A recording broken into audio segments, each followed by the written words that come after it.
पश्चिमी मीडिया ने दावा किया कि खैरसॉन के रिहायशी इलाकों में भी पुतिन की फौज ने भीषण हवाई हमले कर दिए। बताया गया कि रूसी सेना ने कई रिहायशी इमारतों को भी निशाना बनाया और तोप से ऐसे भीषण हमले किए कि खैरसॉन के लोग दहशत में आ गए। पश्चिमी मीडिया के मुताबिक रूसी सेना ने एक दिन में ही खैरसॉन के अलग अलग हिस्सों में करीब 57 धमाके किए। आरोप है कि रूस के हमले में एक आदमी की मौत हो गई जबकि कुछ इमारतें बर्बाद हो गई। खैरसॉन यूक्रेन का वही इलाका है जिसके ज्यादातर हिस्सों पर रूस ने कब्जा करने का दावा किया था, लेकिन बाद में खैरसॉन धीरे धीरे पुतिन की सेना के हाथ से फिसलता चला गया। लेकिन अब बताया गया कि रूस किसी भी सूरत में खैरसॉन को अपनी मुट्ठी में करना चाहता है और इसीलिए उसने हमले तेज कर दिए। उधर न्यूज एजेंसी रॉयटर्स के मुताबिक रूस के ताबड़तोड़ हवाई हमलों से निपटने के लिए यूक्रेन अपनी एयर स्पेस में सुरक्षा की 3 लेयर बनाएगा, क्योंकि पिछले कुछ दिनों में रूस ने यूक्रेन पर हवाई हमले तेज कर दिए जिनमें यूक्रेन को भारी नुकसान उठाना पड़ा। दावा किया गया कि इसीलिए यूक्रेन ने रूस के हवाई हमलों से निपटने की तैयारी कर ली। रॉयटर्स के मुताबिक यूक्रेन की सेना अपने एयर डिफेंस सिस्टम को 3 अलग अलग लेयर में तैनात करेगी, जिसमें 5 किलोमीटर तक के टारगेट पर हमले के लिए एवेंजर एयर डिफेंस सिस्टम को तैनात किया जाएगा, जबकि लंबी दूरी के टारगेट को पेट्रियट एयर डिफेंस सिस्टम की मदद से तबाह किया जाएगा। वहीं रूस के लड़ाकू विमानों से निपटने के लिए एंटी एयरक्राफ्ट सिस्टम की तैनाती की जाएगी। इधर रूस ने दावा कर दिया कि यूक्रेन क्राइमिया पर हाई मार्स और स्टॉर्म शैडो मिसाइल से हमले की तैयारी कर रहा है।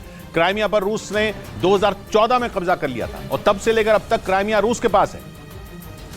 लेकिन अब रूस के रक्षा मंत्री सर्गेई शोइगु ने दावा कर दिया कि यूक्रेन क्राइमिया पर बड़े हमले की तैयारी कर रहा है। इसके लिए रूस के रक्षा मंत्री सर्गेई शोइगु ने अमेरिका और ब्रिटेन को भी चेतावनी दे डाली। उन्होंने साफ कह दिया कि अगर जेलेंस्की की फौज लंबी दूरी तक मार करने वाले हाई मार्स और स्टॉर्म शैडो मिसाइल से हमले करती है तो इसके लिए सीधे तौर पर अमेरिका और ब्रिटेन जिम्मेदार होंगे। सर्गेई शोइगु ने यह भी कह दिया कि अगर ऐसा हुआ तो रूस ये मान लेगा कि इस जंग में अमेरिका और ब्रिटेन सीधे तौर पर शामिल हैं और रूस जवाबी कार्रवाई से पीछे नहीं हटेगा।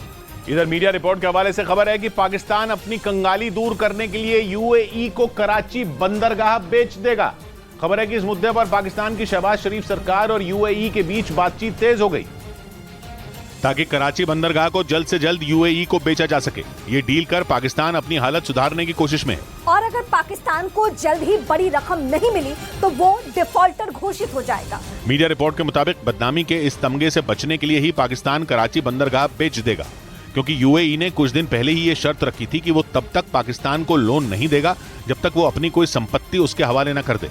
इसके साथ ही खबर है कि पाकिस्तान एक बार फिर अमेरिका, ब्रिटेन और चीन समेत 12 देशों के सामने गिड़गिड़ाया ताकि वो आर्थिक संकट में फंसे देशों को कर्ज देने वाली संस्था IMF पर उसे बेल आउट पैकेज दिलवाने का दबाव बना सके।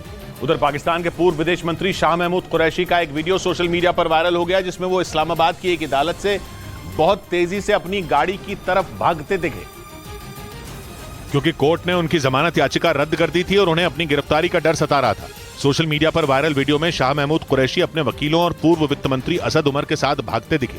शाह महमूद कुरैशी और असद उमर 9 मई को पूर्व प्रधानमंत्री इमरान खान की गिरफ्तारी के बाद भड़की हिंसा के मामले में इस्लामाबाद की एक अदालत में पेश हुए थे, जहां उनकी जमानत याचिका रद्द हो गई। इसके बाद दोनों अपनी गिरफ्तारी से बचने के लिए कोर्ट के मेन गेट से न जाकर पीछे वाले रास्ते से निकले और सीधे अपनी गाड़ी में बैठकर वहां से चले गए।